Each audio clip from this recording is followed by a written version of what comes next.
దయచేసి అందరూ కూర్చోవాల్సిందిగా కోరుతా ఉన్నాం.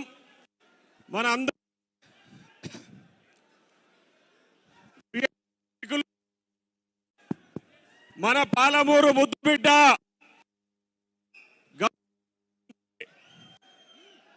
శ్రీ రేవంత్ రెడ్డి గారు ఇప్పుడే ఇక్కడికి విచ్చేయడం జరిగింది.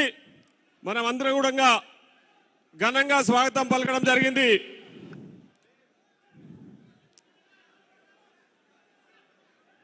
మన అందరి అదృష్టంగా మనం భావించాలి.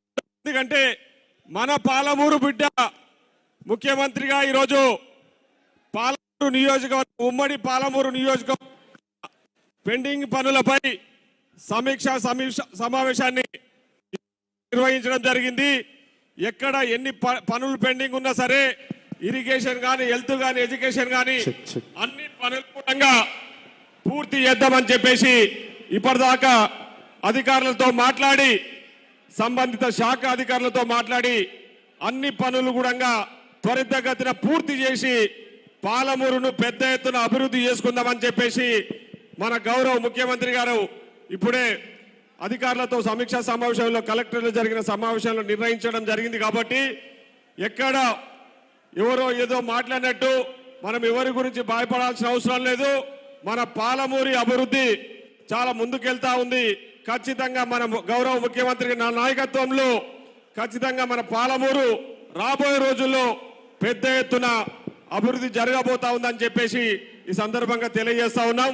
కాబట్టి చాలా సమయం, అంటే దాదాపు 1:30కు మన మహబూబ్నగర్కు వచ్చి 5 గంటల సమయం ఇక్కడనే కేటాయించారు మన గౌరవ ముఖ్యమంత్రి శ్రీ యనమల రేవంత్ రెడ్డి గారు. కాబట్టి పాలమూరు అభివృద్ధి గురించి చాలా విషయాలు, చాలా సందర్భాలు మాట్లాడినరు.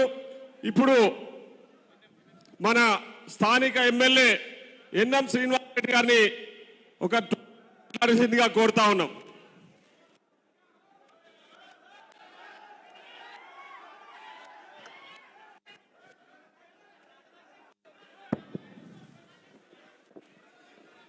కూర్చోండి.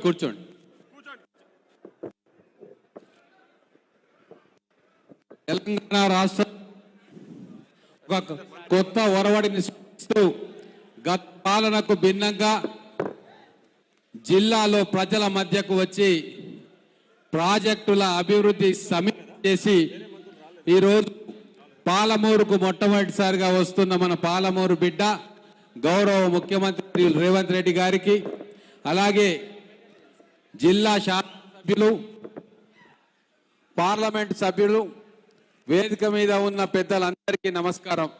సమయం తక్కువగా ఉంది కాబట్టి 2 ముక్కలు మాట్లాడతా.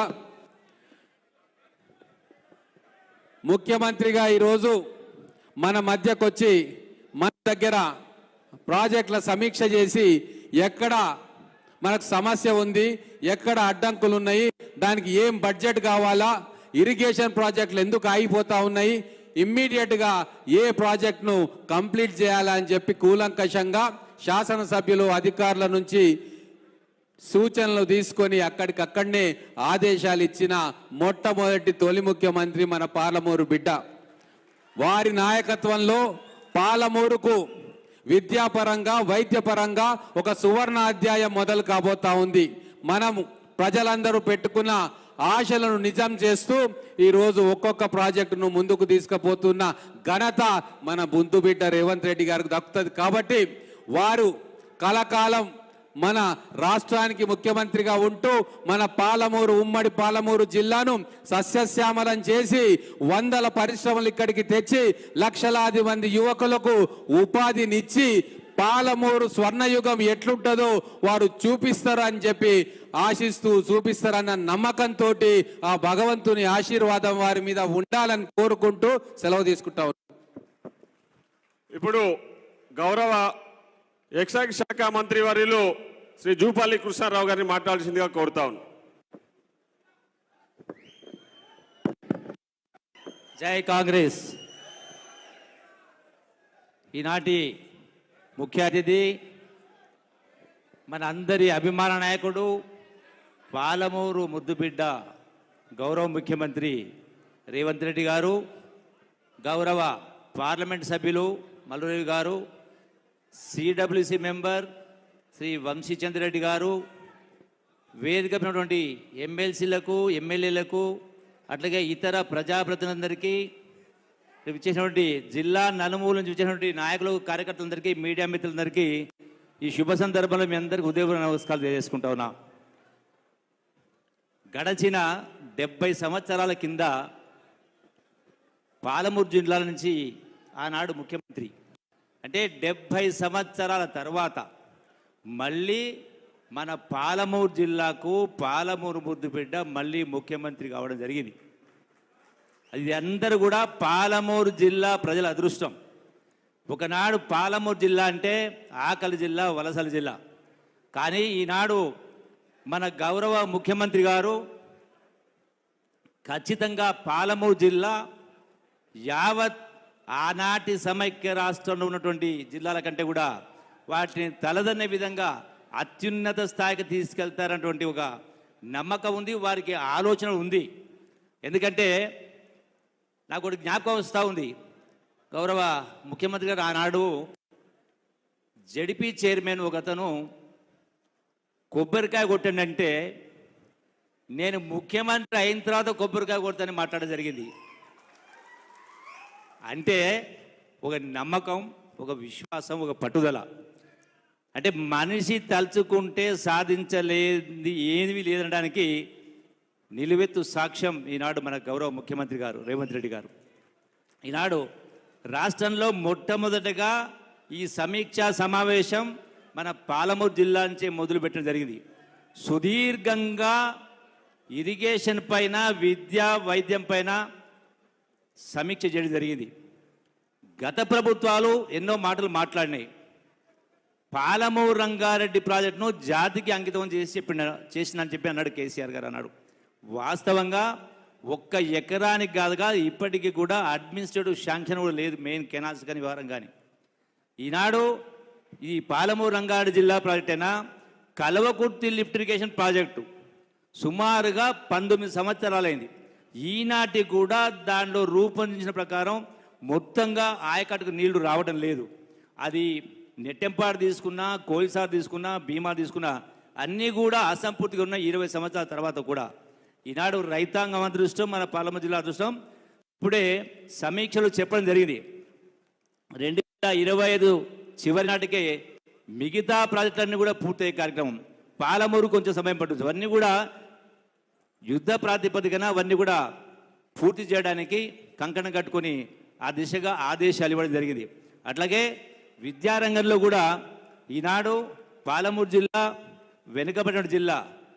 మరి వారి ఆలోచన చాలా ఉన్నాయి. విద్యారంగంలో కూడా అందరికీ కూడా నాణ్యమైన విద్య అందించి ఉపాధి అవకాశాలు కల్పించే ఆలోచనతో ముఖ్యమంత్రి గారు ఉన్నారు. కాబట్టి మనందరం కూడా ఒకటే విశ్వాసం, ఎవ్వరం కూడా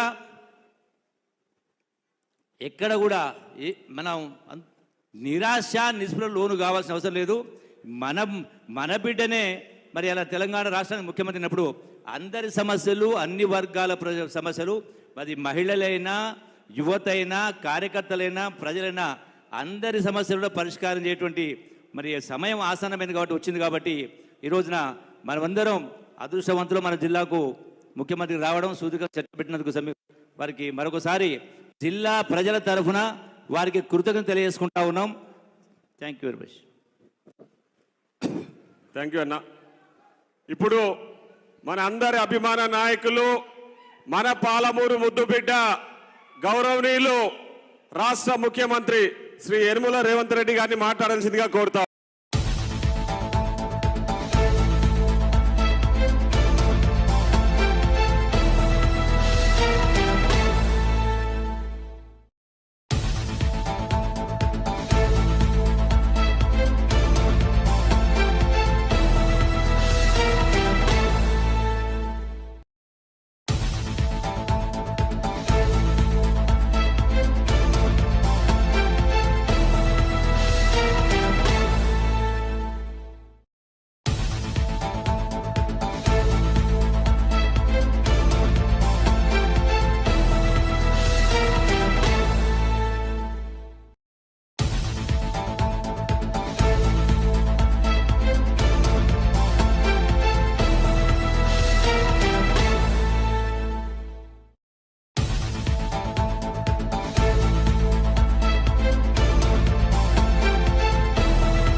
కాంగ్రెస్.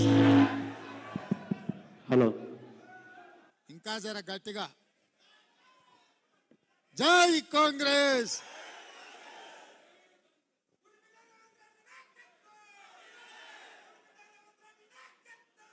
మిత్రులారా,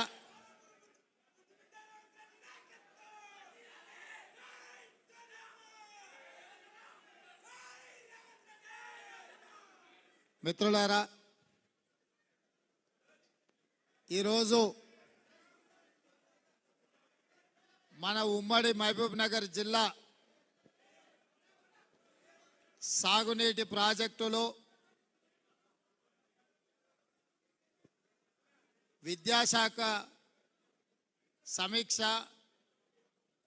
వైద్య ఆరోగ్య శాఖ సమీక్ష, వీటన్నిటినీ మన జిల్లాకు అందించడానికి ఈరోజు జిల్లా స్థాయిలో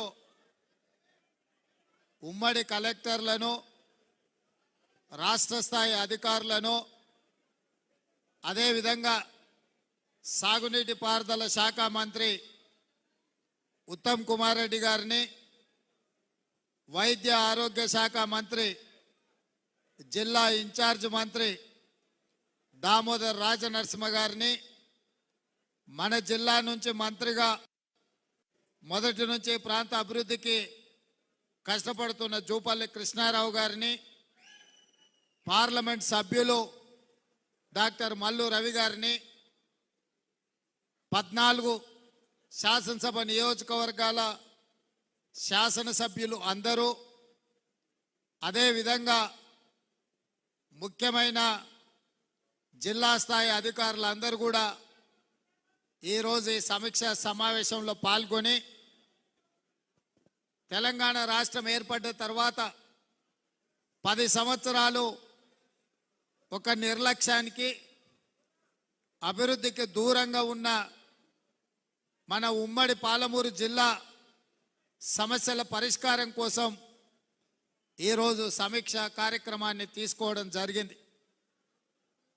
మీకందరికీ తెలుసు, నేను కొత్తగా చెప్పాల్సిన అవసరం లేదు. మనమందరం కొట్లాడి, మీరందరూ కష్టపడి, మీ భుజాలు కాయలు కాసేలా కాంగ్రెస్ పార్టీ జెండాను మోసి 2023 డిసెంబర్లో జరిగిన శాసనసభ ఎన్నికల్లో కాంగ్రెస్ పార్టీని గెలిపించి 64 మంది ఎమ్మెల్యేలను ఎన్నుకోవడంతో ఈరోజు కాంగ్రెస్ పార్టీకి వచ్చి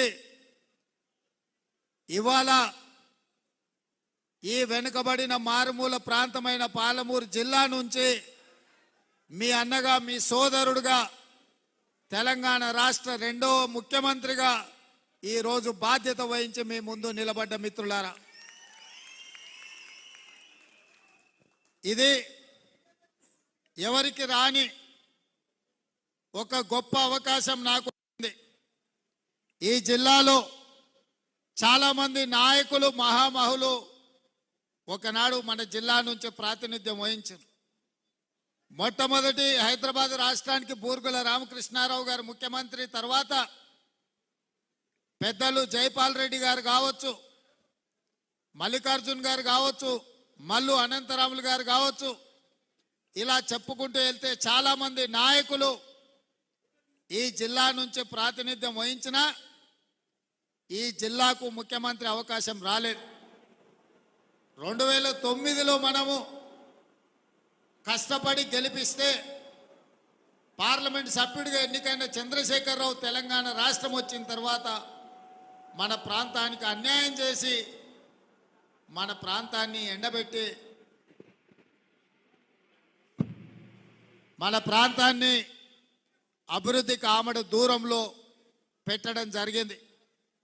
అందుకే ఈరోజు ఈ జిల్లాలో అభివృద్ధి జరగాలి, పంటలు పండాలి, మన పిల్లలు చదువుకోవాలి, మన పేదలకు వైద్యం అందాలి, ఈ ప్రాంతంలో పరిశ్రమలు రావాలి అన్న ఆలోచనతోటి ఇవాళ ఈ సమీక్ష సమావేశాన్ని తీసుకొని దాదాపుగా 6 గంటలు అధికారులతో చర్చించి మన శాసనసభ్యులు, మన పార్లమెంట్ సభ్యులు, మన ప్రాంతానికి సంబంధించిన ప్రజాప్రతినిధులు తీసుకొచ్చిన ప్రతిపాదనలను అధికారులకు ఆదేశాలు ఇచ్చి భీమా కావచ్చు, నెట్టంపాడు కావచ్చు, కోయిల్ సాగర్ కావచ్చు, ఆర్డిఎస్ కావచ్చు, తుమ్మిళ్ళ కావచ్చు, పాలమూరు రంగారెడ్డి ఎత్తిపోతల ప్రాజెక్టు కావచ్చు, నారాయణపేట కొడంగల్ లిఫ్ట్ ఇరిగేషన్ కావచ్చు, ఈ ప్రాజెక్టులను అన్నిటిని కూడా తొందరలోనే పూర్తి చేయాలి. అవసరమైన నిధులు ఎక్కడ ఆగకుండా ఇవ్వడం జరుగుతుంది. ఈ ప్రాంతం అభివృద్ధికి మనం పూర్తిగా పునాదులు వేసుకోవాలని చెప్పి నేను అధికారులకు ఆదేశాలు ఇచ్చిన. మా కార్యకర్తల సోదరులు ఈరోజు కొంత సార్ వస్తున్నాడు, ఎమ్మెల్యేలను కలుస్తున్నాడు, అధికారులతో మాట్లాడుతున్నాడు, మరి గెలిపించిన మాతోని మాట్లాడతలేడు, మమ్మల్ని కలుస్తలేడు అని మా కార్యకర్తలు అందరు అనుకుంటున్నారని నేను నాయకులకు నాయకుడిని కాదు, నేను అధికారులకు నాయకుడిని కాదు, నేను కార్యకర్తలలో ఒక కార్యకర్తను. మీ తోడుగా ఉండి మీలో ఒక్కడిగా ఉండడమే నాకు సంతోషం. అందుకే జిల్లా పార్టీ నాయకులకు నేను చెప్పిన సమీక్ష సమావేశం తర్వాత జిల్లాలో ఉండే ముఖ్యమైన కాంగ్రెస్ శ్రేణులను ఒక దగ్గర కూర్చోబెట్టండి, వాళ్ళతో ఒక 10 నిమిషాలు మాట్లాడి వీలైనంత మేరకు వాళ్ళని కలిస్తే నాకు సంతోషం వస్తుంది, నాకు బలం వస్తుంది. కార్యకర్తలు అండగా నిలబడితే కేసీఆర్ను ఓడించడమే కాదు, మోడీని ఢీకొంటామని చెప్పి చెప్పొచ్చు అని ఇవాళ ఈ సమావేశాన్ని ఏర్పాటు చేయడం జరిగింది. నాకు తెలిసి చాలా మందికి సమాచారం ఉందో లేదో, ఎందుకంటే కార్యాచరణ ఏ విధంగా ఉందో కొంత ఏవైనా సమాచార లోపం ఉండి ఉండొచ్చు. మళ్ళీ తొందరలోనే జిల్లాకు వచ్చి ప్రతి కార్యకర్తను కలుసుకొని ఈ గెలుపు మీది, ఈ అధికారం మీది, ప్రభుత్వం మీది, ఈ ప్రభుత్వంలో మీ సూచనలు, మీ సలహాలు ఈ ప్రభుత్వం పాటిస్తుందని చెప్పడానికే ఈ సమావేశాన్ని ఏర్పాటు చేసి, మొన్నటి వరకు జరిగిన ఎన్నికలు, శాసనసభ ఎన్నికలు మావి, పార్లమెంటు ఎన్నికలు డాక్టర్ మల్లు రవి గారివి, వంశీ చంద్రెడ్డి గారివి. నాయకుల ఎన్నికలు అయిపోయినాయి. నాయకుల కోసం మీరు కష్టపడే సమయము అయిపోయింది. ఇప్పుడు ఈ వేదిక మీద ఉన్న నాయకులందరూ మీకోసం కష్టపడి మిమ్మల్ని సర్పంచులుగా, ఎంపీటీసీలుగా,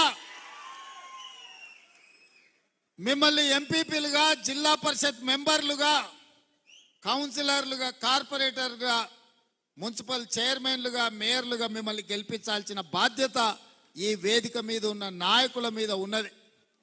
ఇప్పటి వరకు మీరు మా కోసం కష్టపడ్డారు. మీరు కష్టపడడం వల్ల మేము ఇవాళ ముఖ్యమంత్రులుగా, మంత్రులుగా, ఎమ్మెల్యేలుగా ఈ వేదిక మీద కూర్చున్నాం. నిన్నటి వరకు ఈ వేదిక మీద ఉన్న చాలా మంది అక్కడ కార్యకర్తలలో కూర్చున్నారు. మీలో ఉన్న వాళ్ళకే అవకాశాలు వచ్చి ఇవాళ ఎమ్మెల్యేలు అయ్యి ఈ వేదిక మీద కూర్చున్నారు. మీలో ఎమ్మెల్యే అర్హత లేని వాళ్ళు లేరని కాదు, కొన్ని ప్రత్యేకమైన పరిస్థితుల్లో పార్టీ కొంతమందికి అవకాశం ఇచ్చింది, కొంతమందికి అవకాశం రాలేదు. అయినా మీరందరూ బాధపడకుండా, ఒకరోజు మనసులో దుఃఖం వచ్చినా రెండో రోజు ఈసారి ఎట్లయినా కేసీఆర్ను ఓడించాలి, కాంగ్రెస్ను గెలిపించాలి అని మనోనిబ్బరంతో మీరందరూ బయటికి వచ్చి మీరందరు కష్టపడి పని చేసిండ్రు. కాబట్టి ఈ మహబూబ్నగర్ జిల్లాలో 14 అసెంబ్లీలు ఉంటే 12 గెలవడం జరిగింది. అందుకే ఈరోజు తెలంగాణ రాష్ట్రంలో మన చేతిలోకి అధికారం వచ్చింది. మరి మీరు కష్టపడితే వచ్చిన అధికారాన్ని మీకోసం వినియోగించాలి, మీకోసం, మీ ఎన్నికల కోసం పనిచేయాలన్న ఆలోచనతో ఇవాళ మన ప్రభుత్వం ఉన్నది. అందుకే ఈరోజు ఈ సమావేశాన్ని ఏర్పాటు చేసి వేదిక ద్వారా కార్యకర్తలందరికీ నేను పిలిపివదలుచుకున్నా. తొందరలోనే స్థానిక సంస్థల ఎన్నికలు నిర్వహించబోతున్నాము. ఆ స్థానిక సంస్థల ఎన్నికలలో ఎమ్మెల్యేలు ఊరు ఊరు తిరిగి, ఇల్లు తిరిగి మిమ్మల్ని సర్పంచులుగా, ఎంపీటీసీలుగా, ఎంపీపీలుగా, జడ్పీటీసీలుగా, మున్సిపల్ కౌన్సిలర్లు, కార్పొరేటర్లుగా వాళ్ళ ఎన్నికలకు తిరిగిన దానికంటే ఎక్కువ మీకోసం తిరుగుతారు. నేను కూడా ముఖ్యమంత్రిగా రాష్ట్రం నలుమూలల సుడిగాలి పర్యటన చేసి మిమ్మల్ని గెలిపించుకునే విధంగా, మిమ్మల్ని బలోపేతం చేసే విధంగా కార్యక్రమం తీసుకుంటామని ఈ వేదిక మీద నుంచి నేను చెప్పదలుచుకున్నా. మా మంత్రి గారికి, మా ఎమ్మెల్యేలకు నేను సూచన చేస్తున్నా, ఎక్కడెక్కడైతే టెంపుల్స్ ఉన్నాయో టెంపుల్స్ కమిటీలు, మార్కెట్ కమిటీలు, ఇంకా ఇతర నామినేటెడ్ పోస్టులు ఏమేమి ఉన్నాయో, లైబ్రరీ చైర్మన్లు మా మిత్రుడు సంపత్ చెప్తున్నాడు, నామినేటెడ్ పోస్టులు ఏవేవైతే ఉన్నాయో కార్యకర్తలకు, కష్టపడ్డ వాళ్లకు అవకాశం, రానోళ్లకు అవకాశం ఇచ్చి వాళ్ళందరినీ కూడా తక్షణమే ఆ పదవులలో కూర్చోబెట్టాలని చెప్పి వేదిక మీద ఉన్న ఎమ్మెల్యేలందరికీ నేను ఆదేశాలు ఇస్తున్నా. ఎవరైతే పార్టీ కోసం కష్టపడ్డారో వాళ్ళకే ఇవ్వాలి అని మాట చెప్పడానికే కార్యకర్తల సమక్షంలో కష్టపడ్డ కార్యకర్తలని వాళ్ళను కుర్చీలలో కూర్చోబెట్టాలి, వాళ్ళకు పదవులు కట్టబెట్టాలి అని చెప్పి కాంగ్రెస్ పార్టీ అధ్యక్షుడిగా ఈరోజు రాష్ట్ర ముఖ్యమంత్రిగా వారికి ఆదేశాలు ఇస్తున్నా. ఇదే కాదు, 2021 జూలై 7 నాడు మొదటిసారి తెలంగాణ రాష్ట్ర కాంగ్రెస్ పార్టీ అధ్యక్షుడిగా నేను బాధ్యతలు తీసుకున్న 3 సంవత్సరాలు నిరంతరం మీరు నాతో నిలబడి పాదయాత్రలో కావచ్చు, ధర్నాలలో కావచ్చు, దీక్షలో కావచ్చు, కేసీఆర్తో కొట్లాడినప్పుడు వీరోచితంగా మీరు కొట్లాడినరు. ఈ 3 సంవత్సరాలు మొన్న జూలై 7, 2024 నాడు 2 రోజుల క్రితం 3 సంవత్సరాల కాలాన్ని మనం పూర్తి చేసుకున్నాం.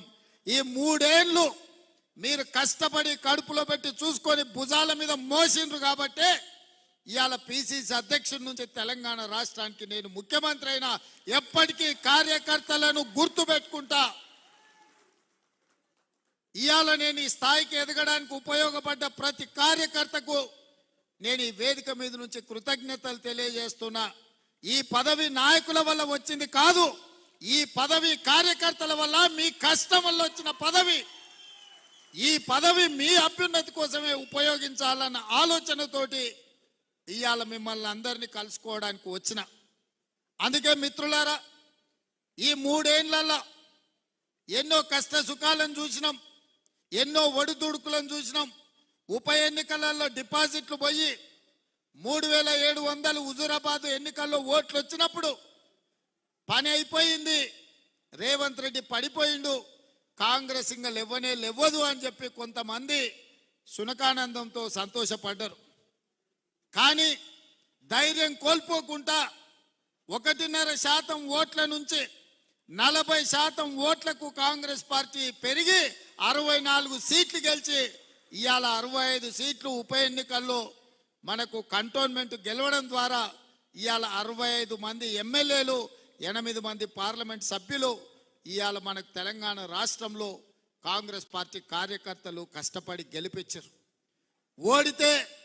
ఓడినప్పుడు కుంగిపోవడము, గెలిచినప్పుడు ఉప్పొంగిపోవడం కాదు, ఎప్పుడైనా నిబద్ధతతోని కార్యకర్తలు అండగా నిలబడితే తప్పకుండా విజయం సాధించవచ్చు అని చెప్పి నిరూపించడం ఇవాళ. అందుకే ఈ ప్రభుత్వం ఏర్పడ్డది. అందుకే మిత్రులారా, మీరందరినీ నిన్న మొన్న చూస్తున్నాం, కొంతమంది మాటలు బీఆర్ఎస్ వాళ్ళు అంటున్నారు, అయ్యో ఇంత అన్యాయం ఉంటుందా, మేమేం ఇంటలేదు ఈ ప్రభుత్వం అని. 10 ఏళ్ళు మా కార్యకర్తల్ని కొట్టి చంపి కేసులు పెట్టి జైళ్ళలో పెట్టినప్పుడు కేసీఆర్ ఎక్కడ పోయింది రాజనీతి, ఎక్కడ పోయింది ప్రజాస్వామ్యం? ఆనాడు మేము నీలాక దొంగ దెబ్బ తీస్తలేం, నీలాక అక్రమ కేసులు పెడతలేం, బాజాబ్తా ప్రజల చేత ఎన్నికై ఇక్కడికి వచ్చినాం. 6 నెలలనే అంత అయిపోయినట్టు కేసీఆర్ ఏదేదో మాట్లాడుతుండు. ముందుంది ముసళ్ళ పండుగ అని చెప్పి నేను ఈ చెప్పదలుచుకున్నా. ఇవాళ ఆ ఎమ్మెల్యే పోయిండను, ఈ ఎమ్మెల్సీ మారిండను కేసీఆర్ సన్నాయి నొక్కులు నొక్కుతున్నాడు. మరి ఇన్నాళ్ళు ఎక్కడ పోయినావు నాయన? మా ఎమ్మెల్యేలను గుంజుకున్నప్పుడు మా కార్యకర్తలు కష్టపడి గెలిపించి అసెంబ్లీకి పంపిస్తే అక్కడి నుంచి అక్కడనే గద్దలాక దన్నుకపోయినప్పుడు ఈ దుఃఖం కనిపించలేదా? ఇవాళ ఎందుకు వచ్చింది?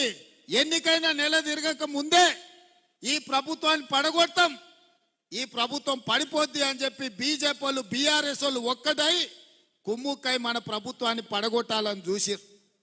ఈ ప్రభుత్వం ఉండనే ఉండదు, 3 నెలలు కూడా ఉండనీయమని చెప్పి బీజేపీ వాళ్ళు బీఆర్ఎస్ వాళ్ళు మాట్లాడలేదా? ఇవాళ అక్కడి నుంచి ఈ భూమి మీద బీఆర్ఎస్ఏ ఉండదు, పాతాళానికి పోయిందనే పరిస్థితి వచ్చింది. కాంగ్రెస్ పార్టీ కార్యకర్తలతో పెట్టుకుంటే నీ పార్టీకి పుట్టగతులు ఉండవని నేను ఆయల్లో చెప్పిన.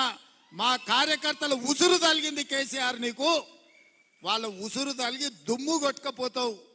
నీకింక రాజకీయంగా మనుగడ లేదు. ఇప్పటికైనా నువ్వు అర్థం చేసుకొని ఈ తెలంగాణ రాష్ట్రాన్ని సోనియా గాంధీ గారు ఇచ్చిండ్రు, ఈ తెలంగాణ రాష్ట్రాన్ని అభివృద్ధి పదం వైపు నడిపించాలని మేమందరం కష్టపడుతున్నాం. ఇప్పటికైనా తెలంగాణ సమాజానికి క్షమాపణ చెప్పి అభివృద్ధి కోసం కష్టపడుతున్న కాంగ్రెస్కు అడ్డుపడకుండా చేతనైతే సహకరించు, చేత కాకపోతే ఆ ఫామ్ హౌస్లో పడుకొని ఏడువు తప్ప ఇంకా కాళ్ళ కట్టెబెట్టాలని తండ్రి కొడుకులు మామ అల్లుళ్ళు చూస్తున్నారు. పాతకాలం లాగా లేరు మా కార్యకర్తలు. ఎవడైనా ఈ ప్రభుత్వానికి కాళ్ళ కట్టెబెట్టాలని చూస్తే ఈపులు విమానమూతం అవుతాయని చెప్పి నేను ఈ సందర్భంగా చెప్పదలుచుకున్నా. తన దాకా వస్తే గాని తెలియదు అన్నట్టుగా ఇవాళ కేసీఆర్ దాకా వస్తే గాని కేసీఆర్కు తెలుస్తలేదు. ఇవాళ ఢిల్లీకి పోయి 4 రోజుల నుంచి హరీష్ రావు కేటీఆర్ మోడీ చుట్టూతా పిల్లి తిరిగినట్టు తిరుగుతున్నారు. ఏదో ఒకటి చెయ్యి మమ్మల్ని ఎట్లన్నా కాపాడు అని. కాంగ్రెస్ పార్టీ కార్యకర్తల్ని సతాయించినోడు ఎవడైనా లెక్క చెప్పాల్సిందే. ఇవాళ వంతు కేసీఆర్కి వచ్చింది అని చెప్పి నేను సందర్భంగా తెలియజేస్తున్నా. అందుకే మిత్రులారా, ఇవాళ ఈ వేదిక మీద నుంచి తెలంగాణ రాష్ట్రంలో ఉన్న నిరుద్యోగ యువకులకు నేను ఒక మాట చెప్పదలుచుకున్నా. 10 ఏళ్ళు ఆనాడు తెలంగాణ ఉద్యమంలో తెలంగాణ రాష్ట్రం కోసం కొట్లాడి 10 ఏళ్ళు తెలంగాణ రాష్ట్రం వచ్చినాక మీ ఉద్యోగాల కోసం ఉపాధి కోసం కొట్లాడిండ్రు. ఆ 20 ఏళ్లలో ఏ నియామకాలు జరగలేదు. కానీ కాంగ్రెస్ అధికారంలోకి వచ్చిన వెంటనే 90 రోజుల్లో 30,000 ఉద్యోగ ఖాళీలు భర్తీ చేసి నిరుద్యోగ యువకులకు ఉద్యోగాలు ఇచ్చింది కాంగ్రెస్ పార్టీ కాదా? మాకు తెలుసు ఆ బాధ ఏందో. ఉద్యోగాల కోసం పిల్లలు ఎట్లా కష్టపడుతున్నారో తెలుసు కాబట్టి 90 రోజుల్లో 30,000 ఉద్యోగాలు ఇచ్చినాం.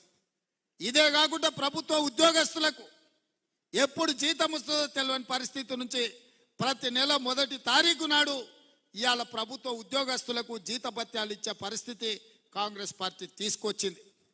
ఇదే కాదు, డిఎస్సి నోటిఫికేషన్ గ్రామాలలో, తండాలలో, గూడాలలో పేదోళ్ళ పిల్లలు చదువుకోవాలి, టీచర్ల నియామకాలు చేపట్టాలి అని డిఎస్సి నోటిఫికేషన్ ఇచ్చి 11,500 ఉద్యోగ ఖాళీలు భర్తీ చేయడానికి ఇవాళ పరీక్షలు పెడితే ప్రతి తలమాసినోడు వచ్చి డిఎస్సి పరీక్షను పోస్ట్ పోన్ చేయమంటారు. నేను అడగదలుచుకున్న ఈ వేదిక మీద నుంచి 10 ఏళ్ళ డిఎస్సి నోటిఫికేషన్ ఇయ్యనందుకే కదా పిల్లలు కొట్లాడింది, పరీక్షలు పెట్టమన్నది. 2022లో నోటిఫికేషన్ ఇస్తే ఇప్పటి వరకు పరీక్షలు జరగలేదు, పెట్టమనే కదా అన్నది. మనం క్యాలెండర్ డేట్ ప్రకారం ఇవాళ డిఎస్సి నోటిఫికేషన్ ఇచ్చి పరీక్షలు పెడుతుంటే కొంతమంది టిఆర్ఎస్ సన్నాసులు పరీక్షలు రాయనోళ్లను, చదువు రానోళ్లను ఇవాళ ఈ ప్రభుత్వం పరీక్షలు వేయాలంటారు. గ్రూప్ 1 పరీక్షలు వాయిదాలు వేయాలంటారు. 2022లో ఆనాడు 1:50 లాగా నోటిఫికేషన్ ఇచ్చి పరీక్షలు పెట్టాలనుకున్నారు. పెట్టిన పరీక్షల ప్రశ్న పత్రాలు జిరాక్స్ సెంటర్లలో ఎక్కడ పడితే అక్కడ చౌరస్తాలలో పల్లి బఠానీలు అమ్మినట్టు అమ్మితే పరీక్షలు రద్దయిపోయినాయి. మనం వచ్చిన వెంబడే గ్రూప్ 1కు నోటిఫికేషన్ ఇచ్చి ప్రిలిమినరీ ఎగ్జామ్స్ మొత్తం నిర్వహించి సరైన సమయంలో 4 లక్షల మంది విద్యార్థులు పరీక్షలకు అప్లికేషన్లు పెట్టి 3 లక్షల మంది పరీక్షలు రాసి నిన్నగాక మొన్న 31,000 మందిని ఈ పరీక్షలకు పాస్ చేసి గ్రూప్ 1లో ప్రిలిమినరీ రిజల్ట్స్ ఇచ్చినాం. ఇప్పుడు మెయిన్ ఎగ్జామ్స్ మనం పెట్టాలంటే 1:50 కాదు 1:100 విలువ అని అంటారు. అంటే ఒక ఉద్యోగం ఉంటే 50 మందిని ప్రాథమిక పరీక్షలలో పాస్ చేసి మెయిన్ ఎగ్జామ్స్కు పిలుస్తామని చెప్పినాం. సగం దూరం వచ్చినాక ఇప్పుడు 50 కాదు 100 మందిని పిలువ అంటున్నాం. ఏందయ్యా ఈ దొంగన కొడుకుల ఆలోచన అంటే 1:100 పిలువంగానే కోర్టు స్టే ఇస్తుంది, పరీక్షలు రద్దు చేస్తుంది. నువ్వు నోటిఫికేషన్లా 1:50 ఇచ్చి పరీక్షలు అయిపోయినాక 1:100 ఎట్లా పిలుస్తావు? ఒక ఉద్యోగానికి 50 బదులు ఒక ఉద్యోగానికి 100 మందిని ఎట్లా పిలుస్తావు?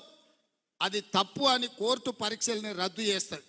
మళ్ళీ మొదటి నుంచి మొదలు పెడితే మళ్ళీ ఏడాది పోతుంది. 2011లో నోటిఫికేషన్ గ్రూప్ 1 ఇస్తే ఇప్పటి వరకు 13 ఏళ్ళ ఇంతవరకు పరీక్షలు జరగలే, నియామకాలు చేయలే. వయసులో ఉన్న పిల్లగాడు మధ్య వయసుకు వచ్చాడు, పెళ్ళైనోనికి పిల్లలైన వాళ్ళ పిల్లలు బడికి పోతున్నారు, పరీక్షలు మాత్రం పూర్తి కాలే. నేను ఏదైనా చేసి డిసెంబర్ లోపల పరీక్షలు చేసి దాదాపుగా 1000 మంది గ్రూప్ 1 ఆఫీసర్లను తెలంగాణ రాష్ట్ర నిర్మాణంలో ఫలితాలు ఇచ్చి వాళ్ళను అధికారులను చేయాలని నేను చూస్తుంటే ఈ దొంగలంతా గూడు పుటాన్ని చేసి ఆ పరీక్షలు పోస్ట్ పోన్ చేయమంటారు. ఇట్లనే గ్రూప్ 2 కూడా, అట్లనే గ్రూప్ 3 కూడా, దానికి ఒక 5 లక్షల మంది, దీనికి ఒక 5 లక్షల మంది పరీక్షలకు ఈరోజు హాజరుగానికి అప్లికేషన్లు పెట్టుకోరు. ఈ పరీక్షలు పోస్ట్ పోన్ చేస్తే కోచింగ్ సెంటర్లు బతుకుతాయి. ఒక్క నెల ఏదైనా పరీక్షలు గ్రూప్ 1 గ్రూప్ 2 పోస్ట్ పోన్ చేస్తే ఒక్కొక్క కోచింగ్ సెంటర్కు 100 కోట్ల రూపాయల ఫీజులు వస్తాయి. ఇవాళ కోచింగ్ సెంటర్ల మాఫియా కొంతమంది కిరాయి మనుషులను పెట్టి ఆ కిరాయి మనుషులతో రోడ్ల మీద ధర్నాలు చేసి పరీక్షలు పోస్ట్ పోన్ చేయమని అడుగుతున్నారు. ఇవాళ మాకు ప్రభుత్వానికి పోయేదేముంది? ఒకవేళ పరీక్షలు పోస్ట్ పోన్ చేస్తే విద్యార్థులకు నష్టం. కోచింగ్ సెంటర్లు 100 కోట్ల రూపాయలు కొల్లగొట్టడానికి కోచింగ్ సెంటర్లో ఇవాళ పరీక్షల్ని వాయిదా ఏమని అడుగుతారు. గ్రామాన మీరు చెప్పండి, 10 ఏళ్ళు పరీక్షలు పెట్టలే, ప్రభుత్వ ఉద్యోగాలు ఇవ్వలే. కాంగ్రెస్ వచ్చిన ఎంబడే 30,000 ఉద్యోగాలు ఇచ్చింది, డిఎస్సి నోటిఫికేషన్ ఇచ్చింది, గ్రూప్ 1 నోటిఫికేషన్ ఇచ్చింది, గ్రూప్ 2 నోటిఫికేషన్ ఇచ్చింది, గ్రూప్ 3 నోటిఫికేషన్ ఇచ్చింది. రాబోయే డిసెంబర్ 9 తారీఖు లోపల ఈ పరీక్షల ఫలితాలన్నీ ఇచ్చి వేలాది మంది నిరుద్యోగ యువకులకు ఉద్యోగ అవకాశాలు ఇవ్వాలని మా ప్రభుత్వం ప్రయత్నం చేస్తుంటే పరీక్షలు వాయిదా ఏమంటారు?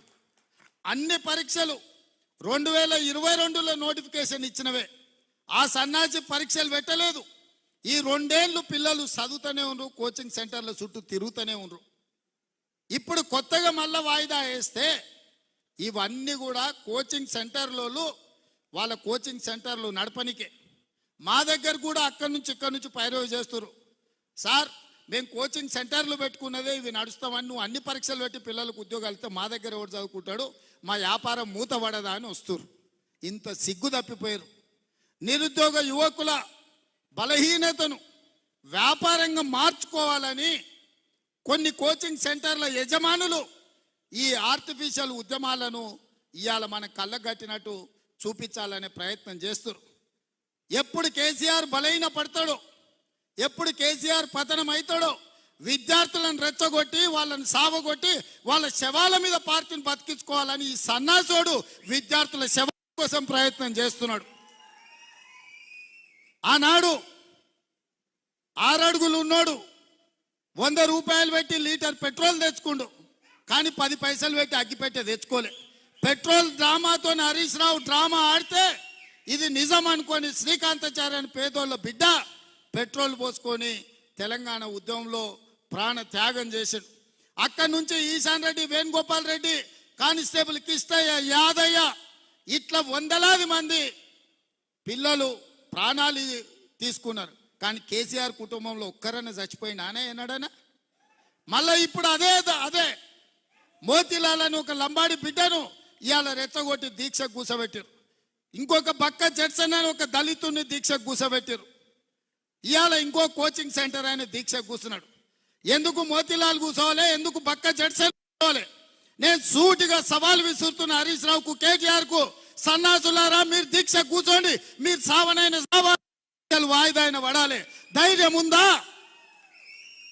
రాండి ఉస్మానియా యూనివర్సిటీకి వచ్చి ఆర్ట్స్ కాలేజ్ ముందల బామార్దుల ఆమరణ నిరాహార దీక్ష కూర్చోండి. గ్రూప్ 1 పరీక్షలు, గ్రూప్ 2 పరీక్షలు, గ్రూప్ 3 పరీక్షలు డిఎస్సి పరీక్షలు వాయిదానన్న పడ లేకపోతే మీ ప్రాణాలన్న పోవాలి అనే నినాదంతో మీరు ఆర్ట్స్ కాలేజ్ ముందర దీక్ష చేయండి. మేము కాపలా ఇస్తాం, మిమ్మల్ని ఎవ్వడు ఆపడు, సూతం ఎన్రోల్ చేస్తారు. మీరిద్దరు నిజంగానే పరీక్షలు వాయిదా వేయాలంటే మీ వాటిలో బలం ఉంటే ఈ తెలంగాణ కోసం సావు నోట్ల తలకాయ పెట్టినని సన్నాసి కేసీఆర్ చెప్పేది నిజమే అయితే ఇక ఆయన కంటే వయసు మీద పడ్డది లేవలేనోడు అసలే కాలు ఇరిగింది, ఆయనను వదిలేయండి. కానీ మీరిద్దరు బావబామర్దులు బిల్లా రంగాలు రాండి ఆర్ట్స్ కాలేజ్ ముందల. మా ఎన్ఎస్యు యూత్ కాంగ్రెస్ కార్యకర్తలు కంచేసి కాపాడతారు మిమ్మల్ని. పరీక్షలు వాయిదా పడే వరకు మీరు నిరాదీక్ష చేయండి ఆర్ట్స్ కాలేజ్ ముందల. అది మాత్రం చెయ్యరు. పొద్దుటిపూట తింటారు, రాత్రిపూట తాగుతారు, మీరు మాత్రం సంతోషంగా ఉండాలా. పేదోళ్ళ పిల్లలు దీక్షలతోటి ఆమరణ నిరాదీక్షలతోటి పేదోళ్ళ పిల్లల ప్రాణాలు బలి ఇవ్వడానికి ఇలా బావబామర్దులు ఇద్దరు కలిసి కుట్ర చేస్తారు. ఇవాళ అందుకే విద్యార్థులకి వేదిక మీద నుంచి నేను విజ్ఞప్తి చేస్తున్నా. వాళ్ళ పార్టీ బలహీన పడ్డప్పుడు, రాజకీయంగా వాళ్ళు సచ్చినప్పుడు విద్యార్థులను చంపి ఆ శవాల మీద పార్టీని నిర్మించుకోవాలని కుట్ర చేస్తున్నారు. ఇవాళ కొంతమంది విద్యార్థులను రెచ్చగొట్టి వాళ్ళ భావోద్వేగాలతో రాజకీయంగా లబ్ధి పొందాలని చూస్తారు. అందుకే ఇక్కడున్న మా సోదరులకు గ్రామాన్ని చెప్పండి, వాళ్ళ తల్లిదండ్రులకు చెప్పండి, మీ కోచింగ్ సెంటర్లలో 1000 కోట్ల 100,000 రూపాయలు ఫీజులు కట్టాల్సిన పని లేకుండా ఎంబడెంబడే పరీక్షలు పెట్టి ఫలితాలు ఇచ్చి మీ పిల్లలకు ఉద్యోగాలు ఇస్తాము. ఒకవేళ పరీక్ష రాసి ఉద్యోగం రాకపోతే ఇంకే ప్రైవేటుల్లోనైనా వాళ్ళు ఉద్యోగం చేసుకోవడానికి అవకాశం ఉంటుంది. పరీక్షలు నిర్వహించి ఫలితాలు ఇవ్వకపోతే సంవత్సరాల కొద్దీ పేదోళ్ళ పిల్లలు కోచింగ్ సెంటర్ల చుట్టూతో తిరిగి ఇటు ఇంటికి రాలేక పట్నంలో ఉండలేక వాళ్ళు అన్ని రకాలుగా దెబ్బతినిపోయే ప్రమాదం ఉన్నది. ప్రతి గ్రామంలో మా కార్యకర్తలు అందరూ కూడా చెప్పాలి. ఇవాళ అప్పుడప్పుడు మా వాళ్ళు కూడా వచ్చి అంటుంటారు, అన్నా పిల్లలు ఏదో పరీక్షలు వాయిదా ఏమంటారు కదా, వేస్తే పోతుంది కదా. వేస్తే పోతుంది, నాకు కూడా ఏం పోతుంది, పరీక్ష వాయిదా వేస్తే నష్టం ఏం లేదు. కానీ పిల్లల జీవితాలు ఆగమైపోతాయి. ఆ పిల్లలు 10 ఏళ్ళు నష్టపోయారు కేసీఆర్ పాలనలో. 10 ఏళ్ళు ఒక్క పరీక్ష పెట్టలేదు, 10 ఏళ్ళు ఎవరికి ఉద్యోగం ఇవ్వలే. ఇవాళ నేను అవన్నీ చూసి వచ్చినాను కాబట్టి పిల్లలకు సరైన సమయంలో పరీక్షలు పెట్టాలని అనుకుంటున్నాను. అవి వాయిదా వేయడానికి ఒక పక్కన టీఆర్ఎస్ కొంతమంది కోచింగ్ సెంటర్ల ఓనర్లు కుట్రలు చేస్తున్నారు. ఇవన్నీ కూడా ప్రజలకు వివరించాల్సిన బాధ్యత మీ అందరి మీద ఉన్నది. పరీక్షలు వాయిదా వేస్తే కాంగ్రెస్కి వచ్చే నష్టం లేదు, మీ సోదరుడిగా నాకు పోయే కష్టమేం లేదు. కానీ లక్షలాది మంది నిరుద్యోగ యువకుల జీవితాలు ఆగమైతాయి. ఇవాళ వాళ్ళని రెచ్చగొట్టి రాజకీయ లబ్ధి పొందాలని ఇవాళ బీఆర్ఎస్ నాయకులు ప్రయత్నం చేస్తున్నారు. అందుకే ఇవాళ నిజంగానే కేసీఆర్ హరీష్కు లేకపోతే కేటీఆర్కి హరీష్కు ఈ విద్యార్థుల బాధ వాళ్ళు నిజంగానే తీర్చాలనుకుంటే హరీష్ కేటీఆర్ ఇద్దరు ఆర్ట్స్ కాలేజ్ ముందల దీక్ష కూర్చోవాలి, ఆమరణ నిరాహార దీక్ష కూర్చోవాలి. ఈ పరీక్షలు వాయిదా పడే వరకు మంది పిల్లలు ఎవ్వరు కూర్చోవద్దు. 10 ఏళ్ళు మంత్రులు అనుభవించిన మీరిద్దరు ఈరోజు ఎమ్మెల్యేలు మీరు వచ్చి కూర్చోండి. ఈ వాదనలో నిజం ఉంటే 2 ఎమ్మెల్యేలను తెలంగాణ ప్రభుత్వం వదులుకోదు కదా, కూర్చోండి 10-15 రోజులు. మీరు చెప్తున్న వాదన నిజమైతే 10-15 రోజులు దీక్ష కూర్చోండి ఆర్ట్స్ కాలేజ్ ముందల. ఇన్నేళ్ళు మీరు పదవులు అనుభవించారు కదా ఈ పేదోళ్ళ పిల్లల త్యాగాలతోటి. ఆ పేదల పిల్లల కోసం లక్షలాది మంది నిరుద్యోగ యువకులకు ఒకవేళ మా ప్రభుత్వంలో అన్యాయం జరుగుతుందని ఈ బావబామర్దులు బిల్లారంగాలు అనుకుంటే వీళ్ళెందుకు కూర్చోరు దీక్షకని నేను అడుగుతున్నా. గ్రామాలలో మీరు నిలదీయండి, మన చెప్పండి, మనం కాదురా ప్రాణాలు ఇచ్చేది, ఇప్పుడు వాళ్ళని కూర్చోబెట్టూరు, పట్టుకొచ్చురు, కూర్చోబెట్టూరు, కట్టేయమని చెప్పురు ఆర్ట్స్ కాలేజ్ ముందల. అప్పుడు తెలుస్తుంది.